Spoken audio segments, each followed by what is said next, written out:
আমি এখানে নিয়ে নিচ্ছি এটা রাম তুলসীর পাতা বলে। তো এই পাতাটা আমি থেতো করে রস বের করে মেয়েদেরকে খাওয়াবো। মেয়ের কাশি হয়েছে, তো এটা খাওয়ানোর পরে কাশি কমে। আমি প্রায়ই খাওয়াই, তো আজকে খাইয়ে দিব।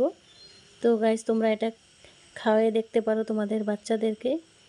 আর তোমরা কি কি খাওয়াও সর্দি কাশি হলে বাড়ির বানানো, সেটা আমাকে নিশ্চয় কমেন্ট করে বলে দিও। তো এই যে আমি এটা এখন থেতো করে নিব, তারপরে খাওয়াবো মেয়েদেরকে।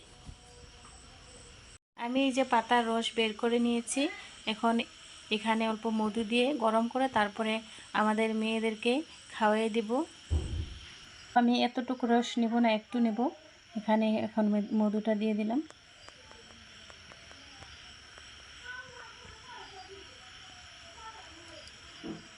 এখন আমি ভালো করে মিক্স করে দিব।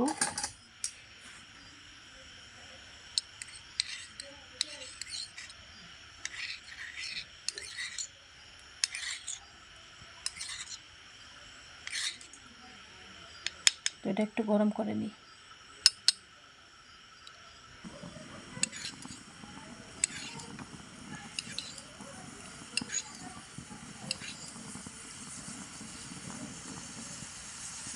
হয়ে গেছে, এখন ঠান্ডা করে তারপরে দিয়ে দিব মেয়েদেরকে।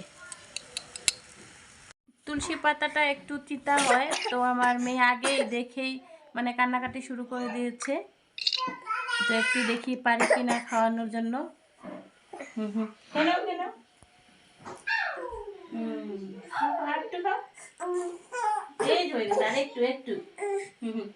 আমাদের বাচ্চাদের সর্দি কাশি হলে আমরা এটা খাওয়াই দিই। এটা খুবই ভালো একটা রেমেডি। এটা খাওয়ানোর পর আমরা ভালো রেজাল্ট পেয়েছি। তো তোমরাও ট্রাই করতে পারো। এটা 2 টাইম খাওয়াতে হয়, সকাল আর সন্ধ্যা টাইম। 2-3 দিন খাওয়ানোর পর বাচ্চাদের মানে কাশি, খুশখুশি কাশি আর কফ ভালো হয়ে যায়। তো তোমরাও ট্রাই করতে পারো। তো গাইস, আজকের ভিডিওটা এতটুকুই। যদি ভালো লাগে থাকে তাহলে প্লিজ লাইক, কমেন্ট, শেয়ার করে দিও। আর যারা নতুন বন্ধু রয়েছে তারা আমার চ্যানেলটাকে সাবস্ক্রাইব করে দিও। তো আজকের জন্য এতটুকুই। Tata, bye bye.